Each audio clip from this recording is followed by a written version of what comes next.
Hello दोस्तों, कल हमने महेंद्रगढ़ का पार्ट 1 किया था। आज हम पार्ट 2 करेंगे। जिले के मुख्य बिंदु हम इसमें करने वाले हैं और इम्पोर्टेंट वक्तव्य इसमें करने वाले हैं। तो हमने कल मैप में भी आपको रिवीजन कराया था, जैसा कि हम डेली कराते हैं। हाँसी जिले बनने के बाद हमारे हरियाणा के मैप में बहुत सारे चेंजेस आए हैं, जैसे कि जींद जिला जो 7 जिलों से लगता है अब 8 जिलों से लगता है, क्योंकि हाँसी जिला भी इंक्लूड है उसमें। और जहाँ तीन ऐसे जिले थे जिसमें, सॉरी, दो ऐसे जिले थे जो अदर स्टेट से सीमा नहीं बनाते थे, हाँसी जिला भी इंक्लूड हो गया है, अब 3 जिले हो गए हैं। उसके बाद एक रोहतक ऐसा था जिसमें रोहतक मंडल, जिसमें जो सबसे बड़ा मंडल था, लेकिन हिसार भी अब रोहतक मंडल के बराबर हो गया है। 5-5 जिले दोनों मंडलों में आते हैं। जहाँ 5 जिले ऐसे थे जहाँ कोई भी आरक्षित सीट नहीं थी, अब 6 जिले हो गए हैं, क्योंकि हाँसी भी में भी कोई आरक्षित सीट नहीं है। उसके बाद जो 2 जिले ऐसे थे जो अदर स्टेट से सीमा नहीं बनाते थे, हाँसी भी अब एक और इंक्लूड हो गया है। शायद मैंने ये पॉइंट आपको करा दिया है, दोबारा से रिपीट हो गया, कोई बात नहीं, और पक्का हो जाएगा। तो ऐसे छोटे छोटे ये चेंजेस इसमें आए हैं। और जो पंचकुला जनसंख्या की दृष्टि से सबसे छोटे मतलब कम नंबर पे आता था, अब हाँसी जिला सबसे कम नंबर पर आएगा, क्योंकि हाँसी जिले की जो जनसंख्या है वो पंचकुले की जनसंख्या से कम है। और हिसार टॉप 5 में दूसरे नंबर पर आता था जनसंख्या की दृष्टि से, अब वो टॉप 5 से बाहर हो गया है, क्योंकि हांसी को उसके कुछ हिस्सा मिल गया है जनसंख्या का, तो इस वजह से हिसार की जनसंख्या कम हो गई है, इसीलिए वो टॉप 5 में से बाहर आ गया है। तो ये थी कुछ चेंजेस हरियाणा में जो हुए हैं। अब हम जिले के मुख्य बिंदु देख लेते हैं। बाबा रामेश्वर धाम ये कहाँ है? ये महेंद्रगढ़ में है, क्योंकि हम महेंद्रगढ़ जिला पढ़ रहे हैं तो ये महेंद्रगढ़ में ही होगा। और अन्नपूर्ण तीर्थ ये भी महेंद्रगढ़ में है। ढोसी तीर्थ ये च्यवन ऋषि से संबंधित है। चामुंडा देवी मंदिर ये नारनौल में है। इसका जीवोद्वार कहाँ किसने करवाया? राजा नूनर करण ने करवाया था। शिव मंदिर बापोत गांव में है, जो महेंद्रगढ़ में पड़ता है। और भूरा भवानी मेला ये महेंद्रगढ़ में लगता है। माता मसानी मेला चैत्र बड़ी छठ को लगता है, ये महेंद्रगढ़ में। हनुमान जी का मेला कहाँ लगता है? शोभा सागर में लगता है, जो नारनौल में है। संत शिरोमणि बाबा मोलड़ दास मेला ये महेंद्रगढ़ में लगता है। बाबा भलाईनाथ का मेला ये भी महेंद्रगढ़ में लगता है। और गुरु दमदेश गुरुद्वारा कहाँ है? नारनौल में है। गुरु दशमेश गुरुद्वारा नारनौल में है। गुरु सिंह सभा गुरुद्वारा ये भी नारनौल में है। संत हमजा पीर की दरगाह नारनौल में है। कहा जाता है कि इसमें महिलाओं को प्रवेश वर्जित था। इसमें संत हमजा पीर की दरगाह में महिलाओं का जाना वर्जित था। इब्राहिम सूरी का मकबरा नारनौल में है। ये पठान शैली से निर्मित है। किससे निर्मित है? पठान शैली से निर्मित है।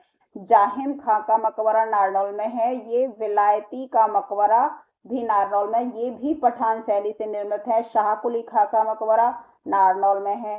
त्रिपोलिया गेटवे नारनौल में है। इसका निर्माण 1589 ईस्वी में हुआ था।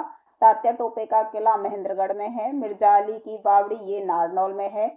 कहाँ है? नारनौल में है। मिर्जा अली की बावड़ी कहाँ है? नारनौल में है। माधोगढ़ किला राजा सवाई माधो सिंह द्वारा निर्मित करवाया गया था।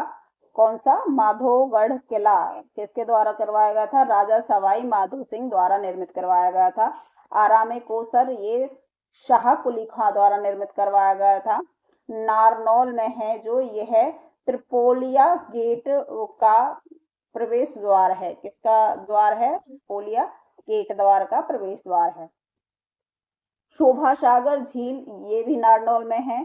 हरियाणा का एकमात्र केंद्रीय विवि जयंतपाल ये 2009 में बना। नारनौल का तालाब और बावड़िया का शहर कहा जाता है इसको। किसको? नारनौल को तालाबों को और बावड़ियों का शहर कहा जाता है। 1657 में नारनौल में 1657 में नारनौल में हिंदी कवि वीरभान ने सतनामी संप्रदाय की स्थापना की थी। और वीरभान का गुरु उदयदास था। कौन था? उदयदास था। प्रमुख खनिज नाबा अभ्रक कहाँ है? नारनौल में है। एस्बेस्टस ऐसा पदार्थ जो आग में नहीं जलता, ये कहाँ मिलता है? ये महेंद्रगढ़ में मिलता है। कहाँ मिलता है? महेंद्रगढ़ में मिलता है। एस्बेस्टस ऐसा पदार्थ है जो आग में नहीं जलता। ये कहाँ मिलता है? ये महेंद्रगढ़ में मिलता है। हरियाणा में अरावली मैदान का सबसे ऊंचा भाग कुलतांजपुर है, जो 652 मीटर ऊंचा है, और यही ढोसी की पहाड़ियां कहलाती हैं। कौन सा स्थान ढोसी की पहाड़ियां कहलाता है? जो कुलतानपुर है, जो 652 मीटर ऊंचा है, यही ढोसी की पहाड़ियां कहलाता है। ठीक है, चलिए। उद्दालक ऋषि का आश्रम कहाँ है? ये श्याणा में है, महेंद्रगढ़ में पड़ता है। सिंघों का द्वार, ये नारनौल में है। उत्तर भारत का सबसे बड़ा लॉजिस्टिक पार्क नारनौल में है। नसीबपुर, यहाँ 1857 की क्रांतियों का शहीदी स्मारक बना हुआ है। कहाँ पे? नसीबपुर में। 1857 की जो क्रांति में जो लोग शहीद हुए थे, उनका स्मारक बना हुआ है। दोहन नदी, यह एक मौसमी नदी है जो साहिबी नदी के साथ बहती है। यह ढोसी की पहाड़ियों से निकलती है। सबसे कम फल सब्जी उत्पादन महेंद्रगढ़ में होता है। प्रदेश में सबसे अधिक झोपड़ियों का विस्तार महेंद्रगढ़ में है। पहले कम झोपड़ियां थी यहाँ, अब सबसे अधिक खनिज संसाधन महेंद्रगढ़ में है। लाख की चूड़ियों का उद्योग महेंद्रगढ़ में होता है। नाइट्रोजन प्लांट नारनौल में होता है। सांड वीर्य बैंक, यहाँ हरियाणा का प्रथम जो सांड वीर्य बैंक मिलता है, महेंद्रगढ़ में मिलता है। प्रमुख व्यक्तित्व कर लेते हैं अब इसके। ये थे हमारे इंपॉर्टेंट पॉइंट्स। अब प्रमुख व्यक्तित्व कर लेते हैं, तो कुछ थोड़े से ही हैं। सतीश कौशिक कौन है? ये अभिनेता हैं और निर्माता निर्देशक तीनों हैं।